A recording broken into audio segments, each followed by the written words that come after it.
nabaday daawadayaal kusoo dhawaada Somali Health Lifestyle 1 qarax xidhi aad u xoogan oo ka dhacay Lubnaan ayaa xidhi waxa uu gilgilay dhammaan xidhi magaalada Beirut iyo nawaaxigeeda qaraxan hore uga dhicin geeyigaas magaranaysa bariga dhexe ayaa waxa uu ahaa qarax ka duwan qaraxyadii hore uga dhici jiray waxa uu gaaray qaraxaas meelo fara badan oo laga duubiyo kamarada laga duubiyay bal aan eegno guriga Elisa oo ah fanaanada reer Lubnaan sidoo xataa uu burburiyay isagoo qaraxu ka fog yahay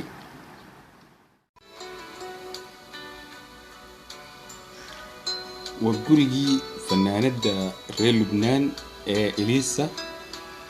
أو يعني مرايبيسي دول خلاص المان وحي مرايداك في جري حلال دول خلاص المان كدي مركي قرح هذا وقد عيد مال كنت على بيروت أو بطة قلاليسا إن هذا قرح وحو قد عيد دول أندوين هذا مرة هذا نطاولنا فيديوغا وفيرسو قرحو مدواء يعني حوغا أبو تشيرا هذا guriga saas uu soo dhaxdaxtay waliba maxay gabadhan xidhay fanaanada ah gurigeeda wax badan ma gaarin ee muraayadun ma soo dumay hadda daaqada ka eegno maxaa daaqada soo baxdaan xidhay uu qiiqo ka baxayo wuxuu ka baxay dhul aan dhawin oo adoon ku balaka daaqadaas wada yani xidhay waa qiiqo ku muuqda ay hadana gurigeena halkaas ku buuxdo qaraxan hadda ka dhaxay Lubnaan wuxuu noqonayaa qarax xidhay aan horu jirin meelaha maxkaransa ee Lubnaan yani iyo sharqul awsat oo dhan aan ka jirin waxaan u fiirsanaa hadda xidhay qaraxyo kale oo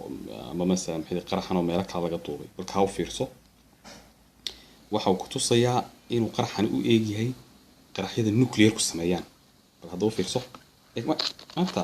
yani kalbu dhis meel fog ka duubay wadaga arkay baabuur super bright yani muraayada soo laalaato isagii xidhay yani moojinimo laakiin dhaawacyo soo gaaray dadkii ka ag dhawaa waxa uu aadka ugu gumaaday Faransa qaraxan wuxuu dadka aad ugu gumaaday wax weeye waxa jirtay in uu sameeyo internal hemorrhage ama mesela internal explosion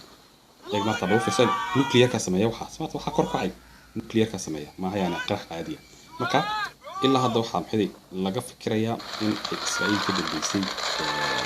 Faransa oo fiirsada halka markan qof baa meel fog ka duubaya waxay fiirsada bismillah meel fog qofkaas ka duubaya qoryaarkaya haddana dhulka qofkaas u dhacay markuu halkaas qarxo marta wakaas yani qarax sahlan ma hadaba waxaad sawirtaa dadkii meesha ka ag dhawaa soo ugu kumay yani inta xidhay dhismay oo dhulka la simay inta baabuur ay gubatay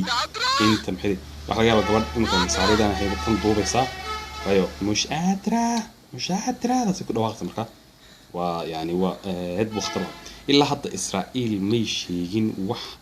mas'uuliyado iyadoo ay leedahay sabab xidhay channelkeeda loo yaqaano Yahuud Ahranoot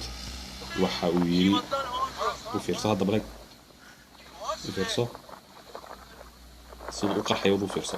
waxa kaaya يعني كوفيد النوع عسى كركع بيه إسرائيل بام حدي إلا هذا ما يشيلين إن فرنسا يدو أي وح لغة كل هذا هذا وحنا يسمى حدي السين كان كيلنا أو سوونا سي توصل وشيء يبغى إنه ماشي كان عين نوكلير بلا مرتا كوفيد عض واحد كسر السنة ساكن سيابو ولا يعرفتنكي ناجازاكي وهيروشيما ناجازاكي وهيروشيما أو أي مراكن كل فتان هوبكي النوكلير كا وهري عالم كله تجابي مركا يدعود أحرنوت واحد تري أنك إلا هذا إسرائيل هاي ما ماشي ما يدعود واحد أي لبنان إسرائيل سكوير لايين بس حزب الله وهذانا واحد سكوير لايين حدود أسبوع حروي marka arinkaas waa loo aaneynaya dad badan baa wax sheegayaan in uu qarxi karo dagaalkii saddexaad Lubnaan iyo Israa'iil ka dhexdhexay lahaa